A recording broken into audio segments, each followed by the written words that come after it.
If you see one in the sky, if you see one manifest before your very eyes, if you see a strange creature lurking outside, then tell it on accounts of the paranormal. Hear it on accounts of the paranormal. Welcome to accounts of the paranormal.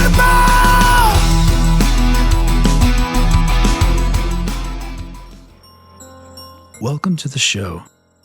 Tonight I speak with Amanda, who comes to us from Nevada, sharing the paranormal activity that has followed her throughout her life, where spirits, through sights and sounds, are frequently making their presence known to her.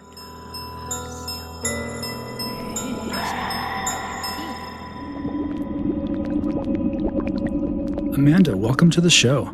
Yeah, thank you so much for having me. Oh, it's my pleasure to have you here. I appreciate you coming on. I know you reached out to me telling me about your life experiences where you've had spirits and the afterlife kind of follow you throughout your life, and you have things you've been experiencing in your home. But let's go back. Start at the beginning, maybe when you were younger, when this all started. Start it from there.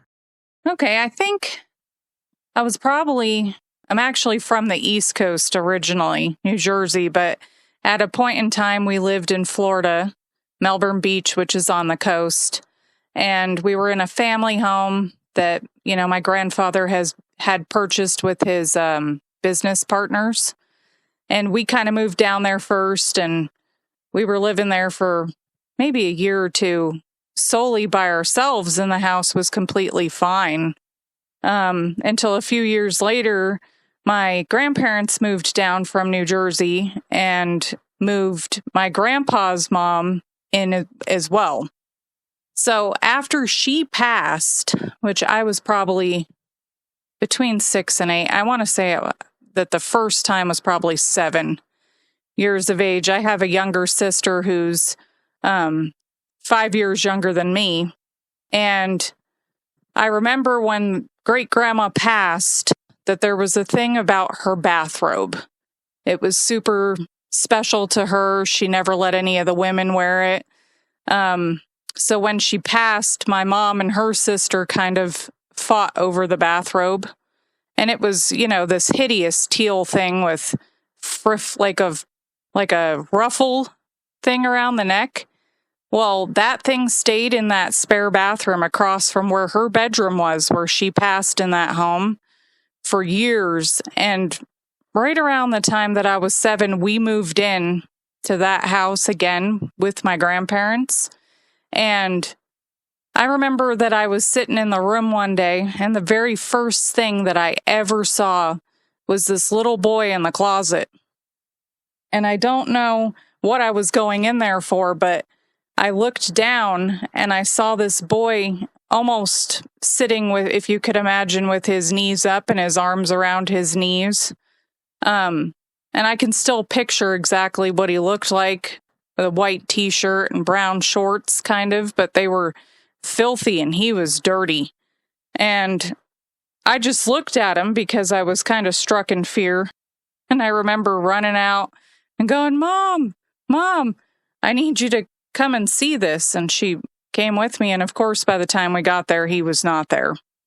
And she didn't really believe me. She was like, you must have watched something that you shouldn't have, and now your imagination's playing tricks on you. And I was like, no, there was a little boy in the closet, and he looked right at me. I want to say that the look on her face was more puzzled, I guess.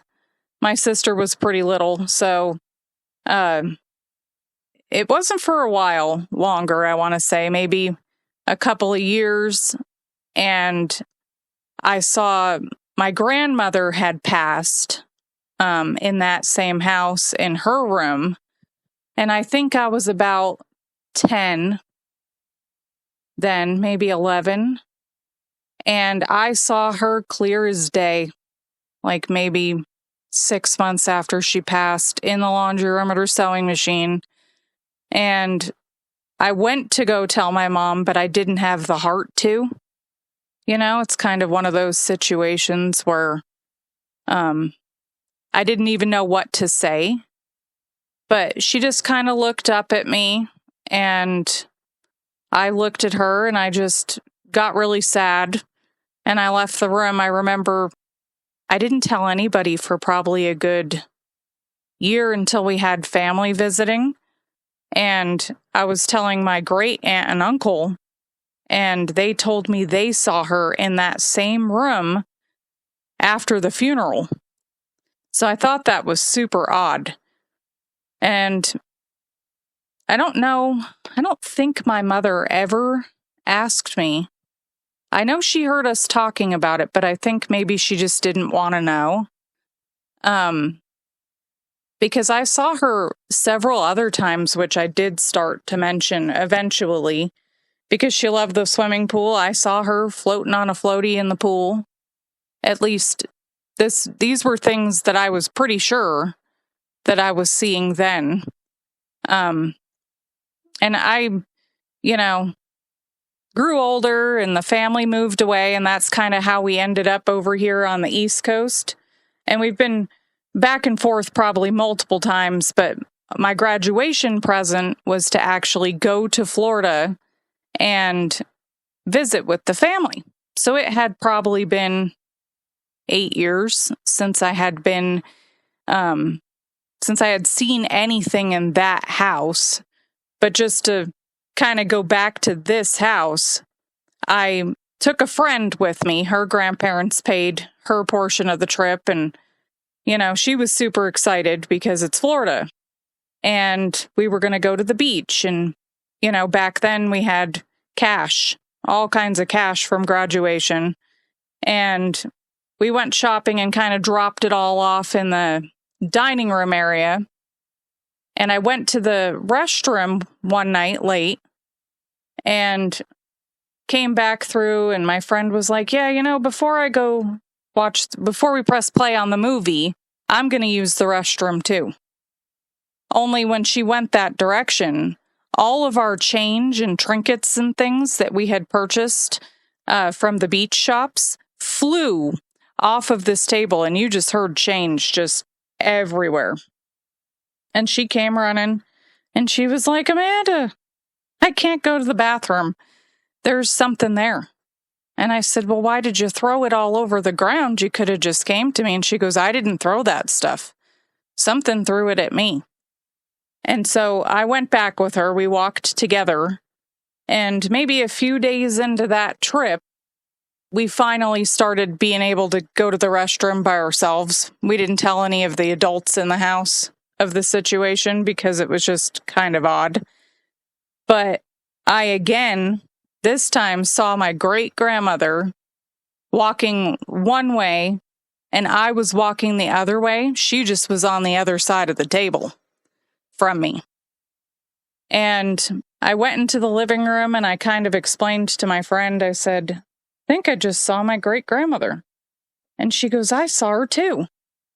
And I was like, wow, that's crazy. We had a few more days of our trip, and it kind of ended lightly. We were in a couple different houses along the way and just visiting with family.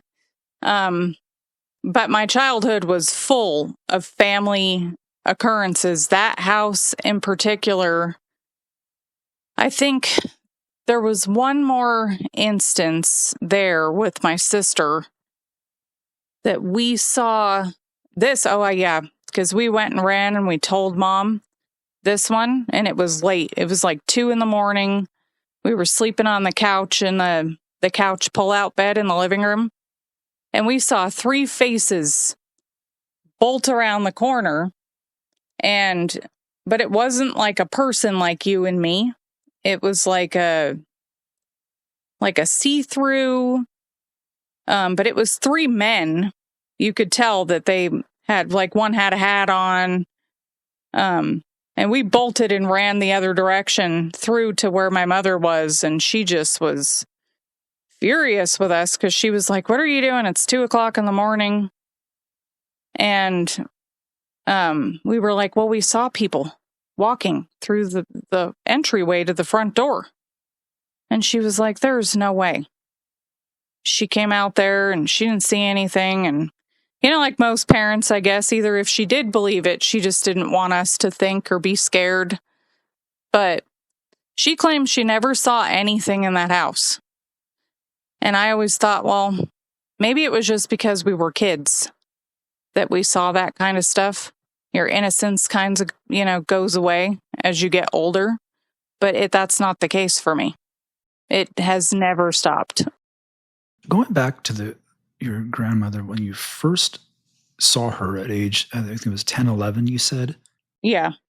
After, I guess, a few years after you saw that little boy, just those sightings, describe that experience. Did you just witness her sitting, I think you said at the sewing machine? How did she appear to you? Did she look at you? Was it like she recognized you were there, or were you just seeing the image of her? Was she physical, whole, like a person, or was it kind of apparition-like? Can you just describe what you saw?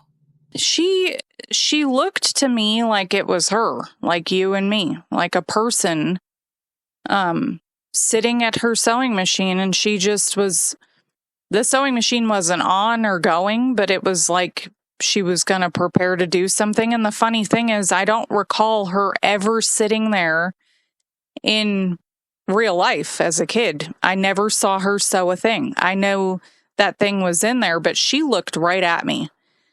And I looked at her and she just smiled at me. There were no words. And it was for a good, I don't know, maybe 5 or 10 seconds of me just, frozen in fright kind of, because she raised me. So I was, when my mother worked, she was the one who raised me. And I was super heartbroken. Sadly, she passed in a really traumatic way, and she didn't want the kids to see her like that. So we didn't see her in her dying days, sadly. But she looked just fine. Like she, regular outfit that she would be normally wearing.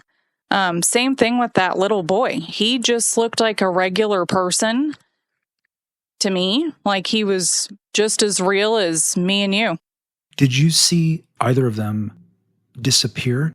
Did they just instantly vanish? Did they slowly fade away? What was that like? It was kind of like, well, with the little boy, I ran to go get my mom to come see him. And when I came back, he just wasn't there.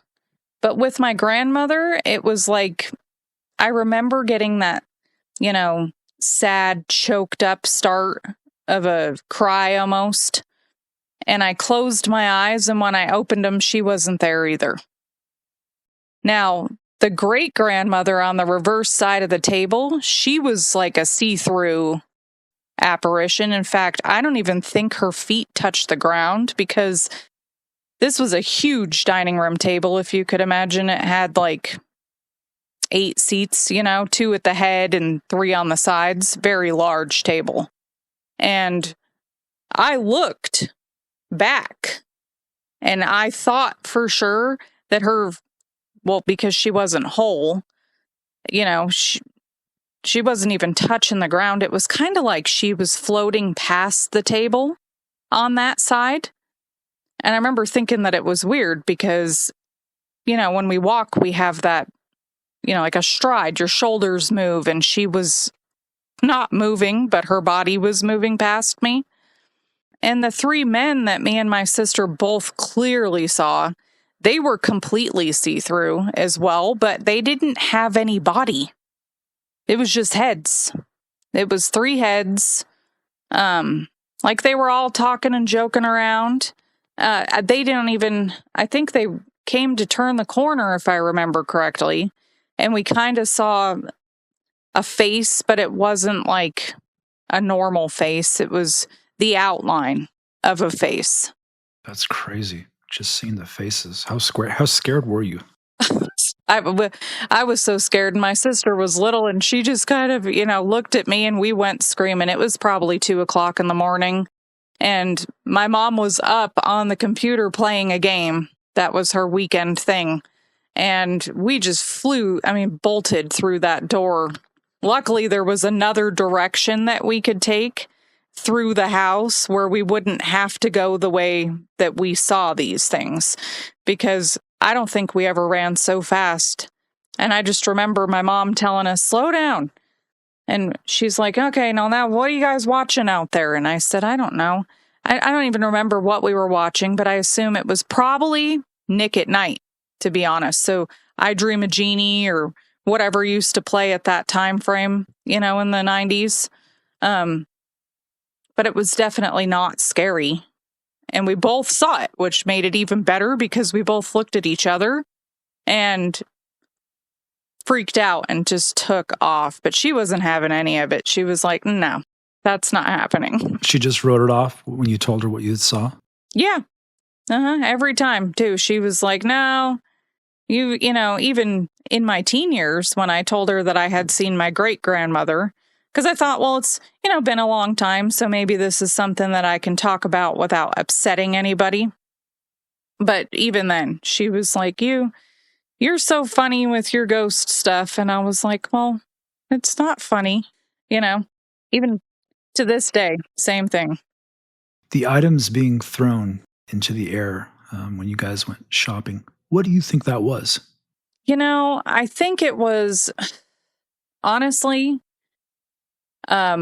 earlier in the vacation trip, like the first few days, that bathrobe that I told you about was still hanging in that bathroom. The only reason I know it's not today is because, the family since sold the house. But that thing was in there for, I don't even know how long, years. And I made a joke, at least this is what I always thought. I made a joke about how hideous that bathrobe was, and I didn't understand why everybody was fighting over it. And my friend and I were both laughing and joking about it. And I think that my great-grandmother got upset and just wiped all that change off of there, because then I saw her a few days later and it just clicked in my head that maybe she didn't want us making fun of her, or she was very private and kept. We weren't super close, but I was her mail girl, so I would bring her mail when I was little. And, she would get me a drink or, sit down and just talk with me about school and whatever. But she was very strict and kept. So that's what made me think, oh, we laughed and she didn't think it was funny. Who do you think that little boy was you saw in the closet? For a long time when I was little, because I didn't know any better, I guess I just, Florida's a huge melting pot of people from all around the world, and I've learned that as I've lived there. But I always thought that, he looked to me then like I thought maybe he was Cuban.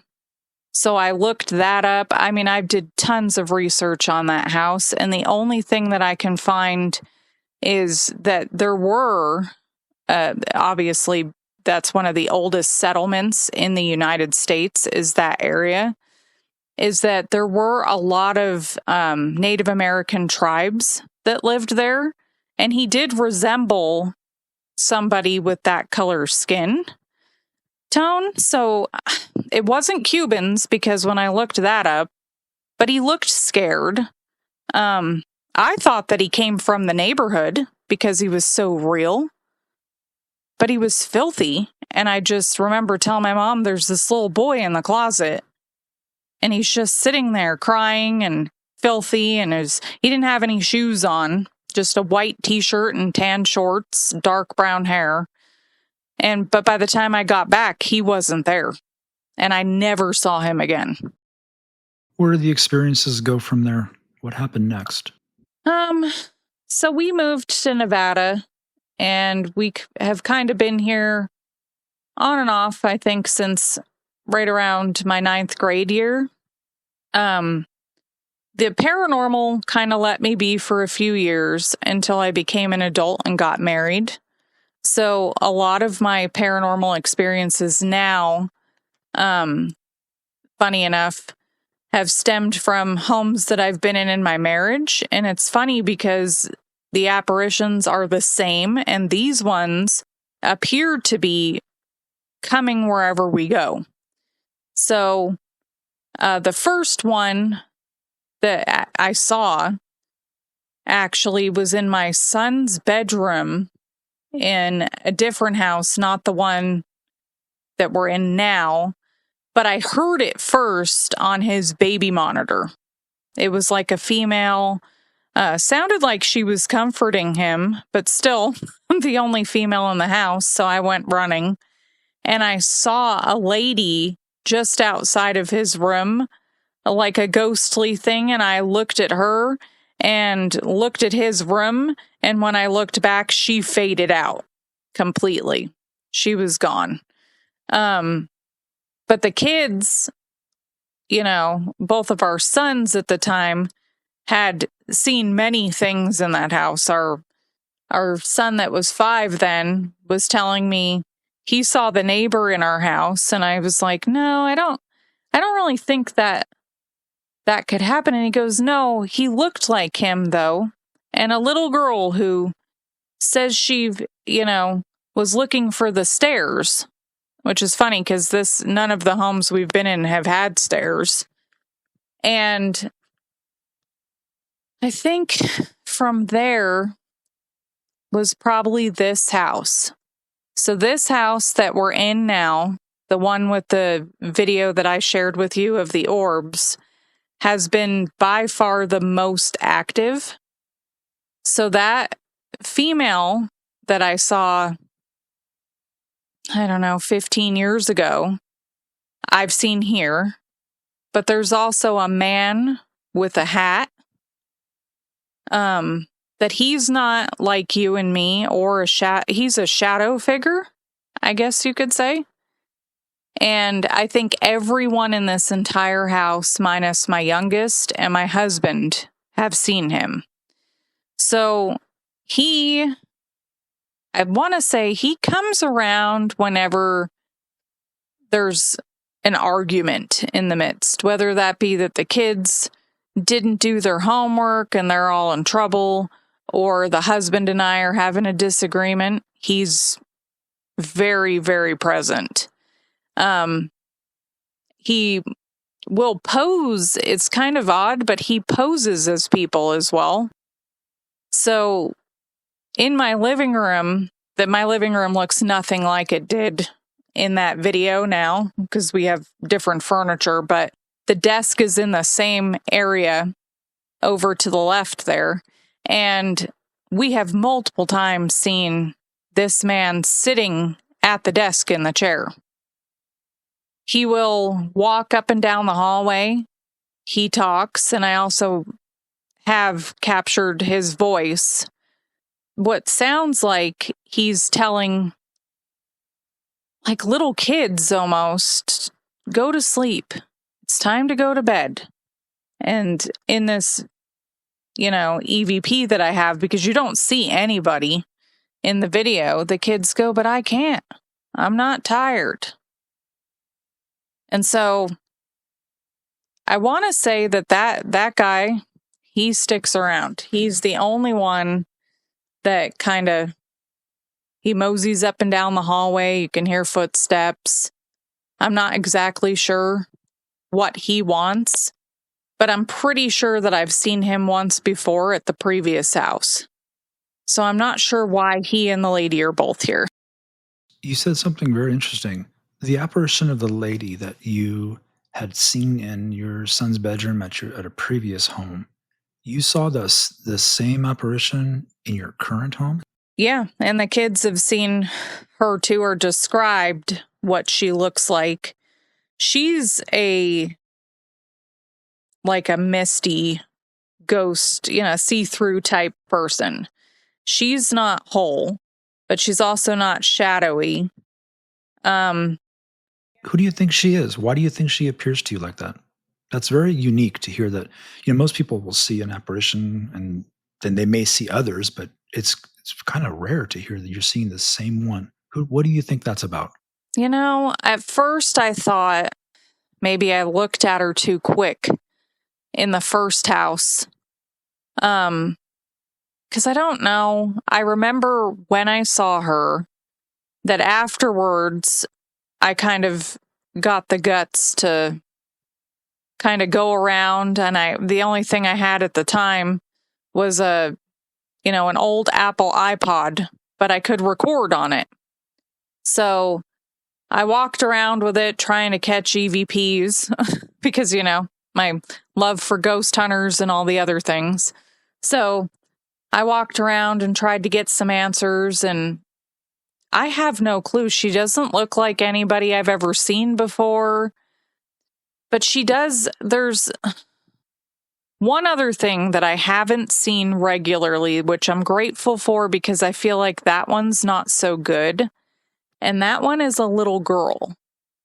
But she doesn't present a happy feeling when she's around. So I've tried to basically ignore that one. And she has been in probably 6 out of the 10 homes that I've lived in since childhood. I could describe her to a T. She is, and actually the only other person that's ever seen her is my son. My 17-year-old son has seen her a few times. And I don't know what she wants, but I've heard her voice too. So I'm not sure. I haven't seen her in about a year. We did kind of what we thought was a little cleanse, and we walked through with some sage, but she's dressed in like a period school attire, like what you would expect kids in the 40s and 50s that went to school to wear, like that black dress with the white collar, hair kind of pinned half up and half down with a bow.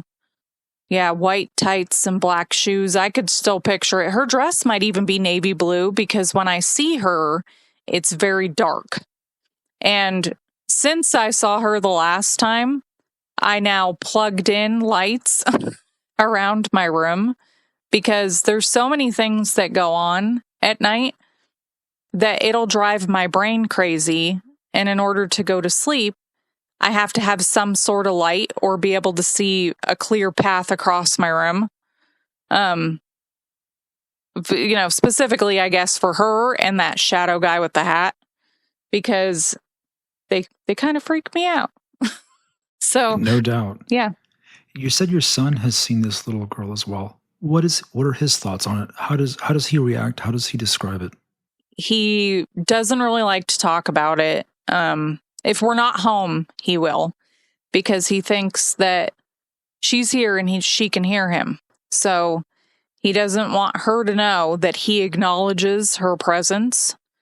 And he's seen her also since he was little in a totally different house. So she came from maybe 4 houses ago to this one. And he just does not like acknowledging it. He will, anytime I mention it, he's like, all right, no, we're good. We're going to skip that for right now.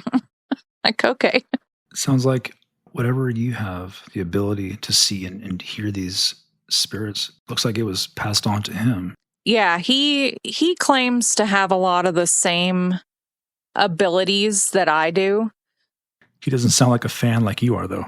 No, I mean, every once in a while, he likes all the stuff. We'll talk about it and watch Ghost Hunters together. That's basically my son's extent that he wants to go.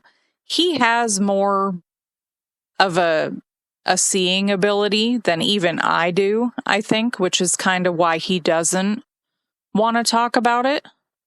Is he can, or at least he claims to me that he can see, like, what they were doing before they passed. Not necessarily their passing, but what kind of person they were before that. And he says some of them are not good. And I believe that because I could feel that with the little girl and the man. They're both not good. The lady doesn't feel bad, but the man and the little girl do not feel like good people. There's a lot of anger whenever I see them that makes it kind of scary. Why do you think this happens to you? Why do you Where do you think this all comes from? What are your thoughts on it?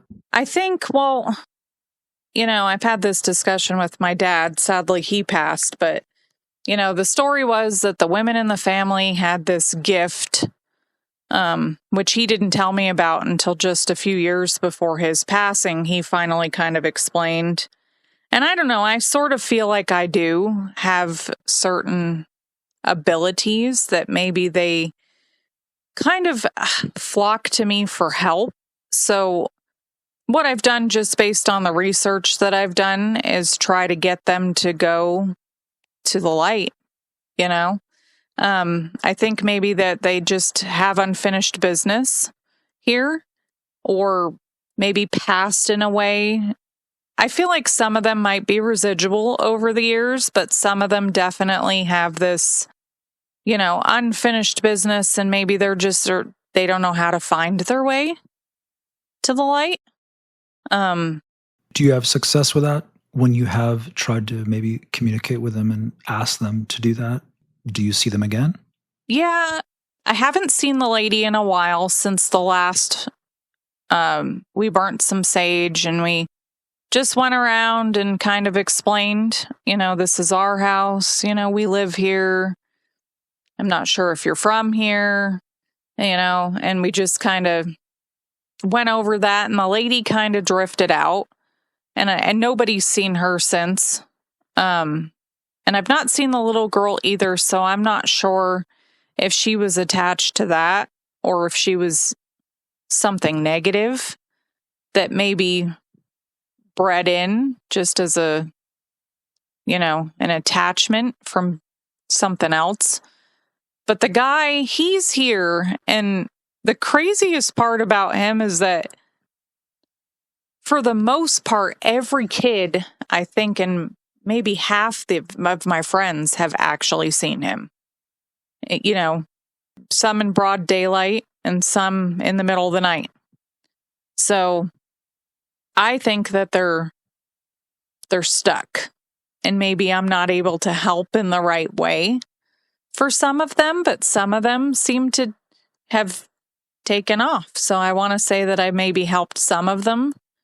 But I'm also kind of scared because I don't want to open up a doorway, I guess, to something that is negative and allow that in by accident, Oh, I hear that. Totally. And it sounds like you've done a lot of investigating of your own using recorders and video, whatnot.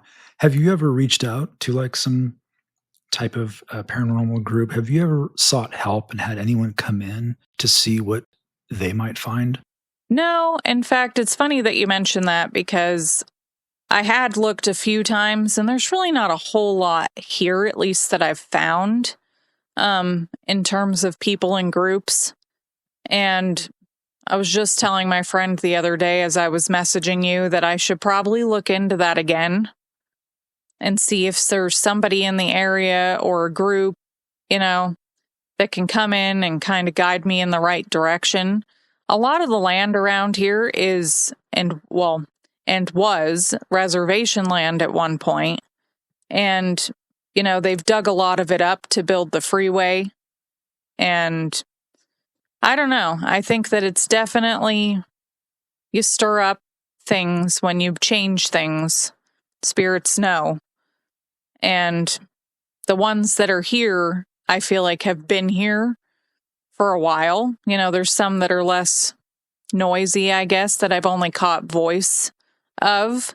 And then the ones that are moving around, I'm not sure. But yeah, I would definitely love to get somebody's take on it and get somebody in here at some point.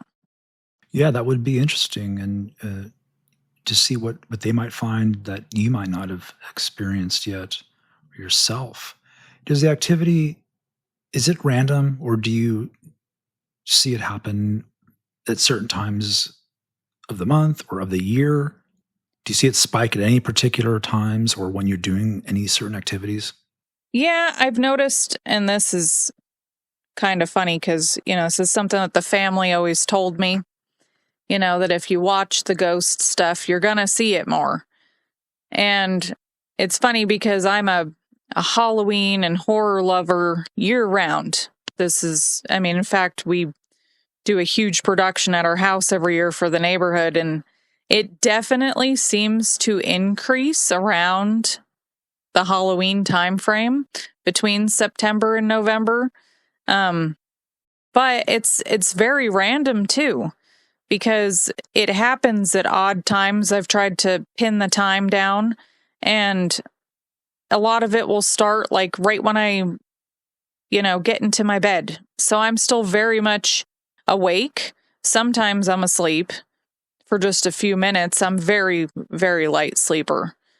But yeah, I would say it happens more in the fall time for sure.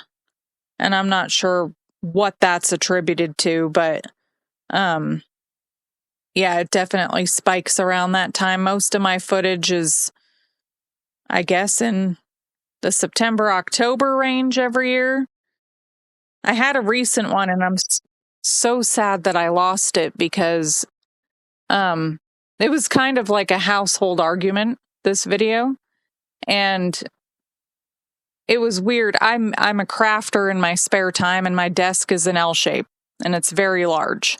And it takes up most of that area in that video over to the left by the kitchen. And I constantly have paints with like syringe tops on them to paint something with precision. And all of my stuff one night, and I heard this vividly, fly off my desk. And the cats were nowhere to be found until a few seconds after the things. But my husband, like I said, is kind of skeptical, and he was like, "It's the cat." And I said, "It's not. He's nowhere around there." So I'm thinking that maybe I must have deleted the video by accident, but that was actually in March of this year. And it was a very good video because I don't know how this all happened, but I'm telling you, probably 6 or 7 bottles of paint, rubbing alcohol. It was like somebody, if you could imagine, went past the desk and just swiped all the things I was working on off the desk and onto the ground. And the only reason I don't believe it could have been a pet is because of those needle tops on those paints were sticking straight up, probably over a good 4-foot span of the desk where I was working on this project. So, there's a lot of things that cannot be explained. That's interesting that activity kind of goes way back to the graduation, those items that were thrown as well. You said your friends have seen apparitions in your home as well. How do they react? Do people just not want to go to your house anymore? Yeah, basically. We, I'm in my late 30s now, but I used to have friends come and stay the night. If we had a couple drinks, I would just offer up the couch and their kids could bunk in with my kids.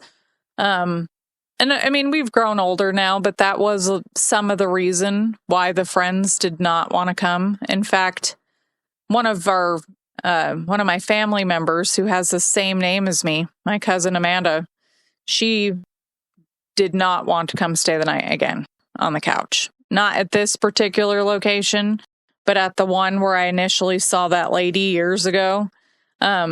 She was like, "I love you, but there's some weird stuff in your house." And she didn't tell me exactly what happened, but just that she saw people.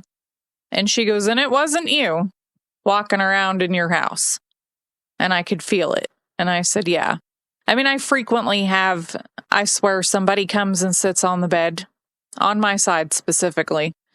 Every once in a while, like, the last time I think I had a bad day, and unfortunately my friend's husband had just passed.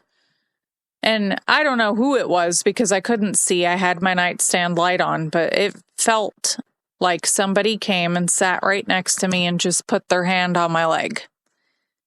And I just kind of looked at my husband to see, is he awake? Is there something touching him? But he never sees anything. The kids have seen plenty, to the point where it's like a household joke almost with them, because they're like, Dad, we've seen it. Mom's seen it.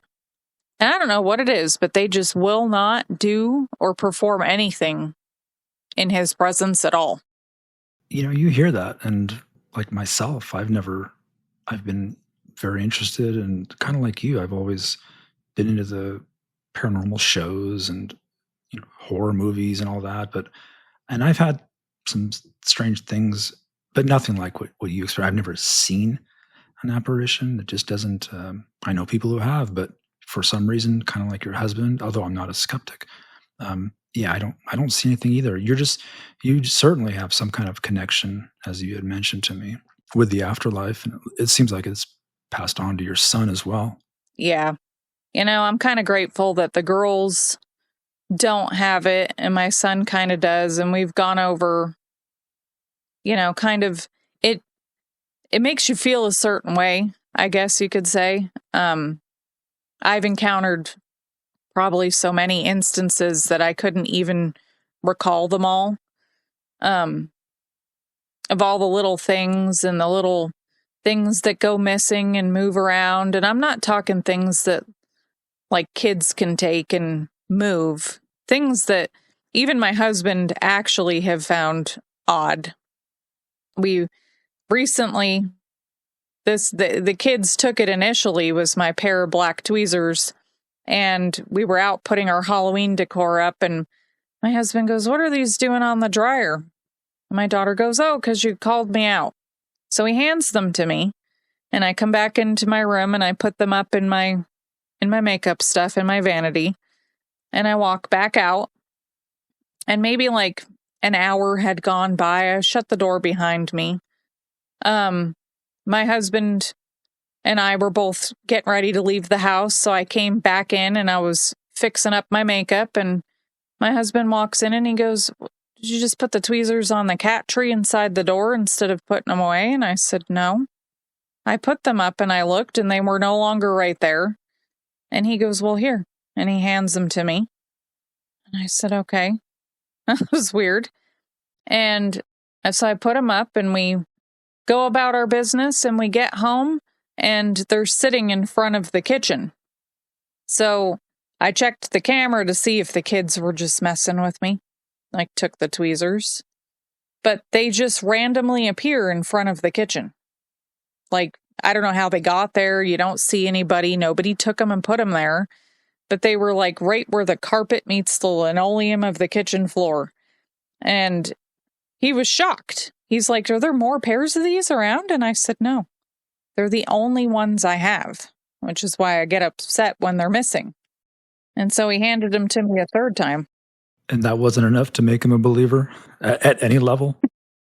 Well, he says, I was kind of talking to him about it yesterday, and we were laughing because he goes, "I'm not a non-believer. I can debunk 90% of the stuff." And he goes, "But that orb video, what's weird is in the orb video, the fans are not on. You can see the ceiling fans still on the ceiling.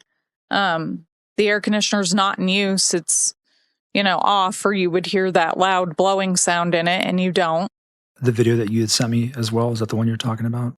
Yeah, the orb video. Yeah, and it's interesting because the one in particular that comes from that far wall of the tapestry, and it moves from right to left.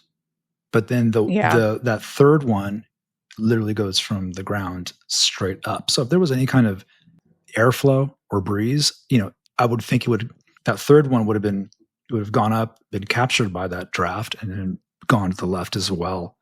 They just go in random directions. It is very interesting. Yeah. No doubt about that. Yeah, and that large one too, my coworker and I, we slowed that video down to where, I don't remember how many seconds per minute that it was, but it was pretty slow. And we watched that thing kind of manipulate in the air. It's so odd because it changes shape, and the fact that it gets so bright that the camera actually puts a square around it, like, hey, there's something right here walking around. Yeah, I'm glad you brought that up. I was thinking of that as well. It literally does. And I find it hard to believe that as something as tiny as a dust particle, that camera we'll do that. We'll throw that square around it and kind of follow it for a second. I mean, it saw something, like you said. Another interesting point, you had heard some bangs just shortly before, correct? Yeah. It was like 10 o'clock at night, and I had just fallen asleep, and I heard this loud bang right behind my head, which is that wall. And so I sat in here for a minute, and I listened, and it sounded like there was somebody walking up and down the hall and doing all kinds of things. And I'm like, oh yeah, I have a camera. I'm not going to move from the bed and be the person in the horror film that goes to check it out. I'm just going to view the camera. So I laid here quietly. I put my headphones in and I just listened, and I was in shock. I was like, there's no way. And then the more I watched it and actually showed it to other people and friends, they were the ones that pointed out, you know, the one on the ground and the one that shot straight up at the end, because my brain was just stuck on that large orb, because it starts from nothing. It looks like it's so teeny, and then almost like Glinda appearing in The Wizard of Oz, you know, like a small, tiny little light. And then it gets bigger and bigger and brighter and brighter. And it's like, how is that possible? And you heard the footsteps at this time as well. Do you think, and you attribute those to that man that's there, do you think these orbs are related to that? Yeah, definitely. I do get that feeling that he kind of causes a lot of havoc out there. And I attribute him to the footsteps for sure, because the floors are kind of hollow in this house, as we have a crawl space under it. So you can hear, and it's funny, I know which kid and which person's coming down the hall based on the, you know, sound of the footstep. And this isn't anybody's footsteps. This is something totally different. And the kids have all heard it, and they're like, we don't even want to come out to go to the bathroom. And I'm like, I know. So I put a night light out there in the hallway and in their bathroom so that they could see. And it's kind of calmed them down a little bit. Like the girls kind of seem to, flick it off. Whereas my son's kind of like, me and him are the same. So he just moseys along, and I do too. I spent too long being totally terrified that now I'm like, it is what it is. I'm just gonna go about my day as usual, regardless. It doesn't really seem like there's any malice intent to it per se, but I definitely get like a trickster vibe, or like, oh, you guys are arguing, so this would be a good time to add to that sort of thing. And that's good. You have a great attitude towards it. Yeah, I didn't, like I said, for a really long time. And I would remember, kind of explaining these instances to my dad, and he would say, yeah, these are normal things, and I see them too. And, so do a lot of the women in my side of the family. It's just, you got to take it with a grain of salt or as a gift, whichever you choose. And so I've kind of just made it known here at the house that this is my house. And some people don't like this, but I was like, this is my house, but we can coexist as long as you're nice. Don't be messing around. And then I've tried to help the ones that I could just based on what I've seen. I would definitely like to get somebody to kind of feel it out and see what they think, because that would just be, the icing on the cake, basically. I don't want anybody stuck here. I don't want to be stuck here. Oh, no doubt about that. No, and you're handling it well, and you're doing the right things. If you ever get anybody in there to do any investigating and they do find anything, be sure to reach out to me and let me know what you found or what was captured. I'd be interested to hear that. Yeah, absolutely. Amanda, thank you so much for reaching out. Thank you for coming on. Very interesting connection with the afterlife. Yeah, thanks. Thank you for listening. I appreciate you being here. You can catch this show wherever you listen to podcasts, as well as our website, accountsoftheparanormal.com, where you can access full episodes, as well as links to all our socials and our YouTube channel, where you can listen and watch along with visual images. And if you're a fan of what you heard here, please like, share, follow, subscribe. I appreciate the support. And if you have an account to share and you'd like to be on the show, email me at show@accountsoftheparanormal.com and tell me what you saw. I'll see you next time.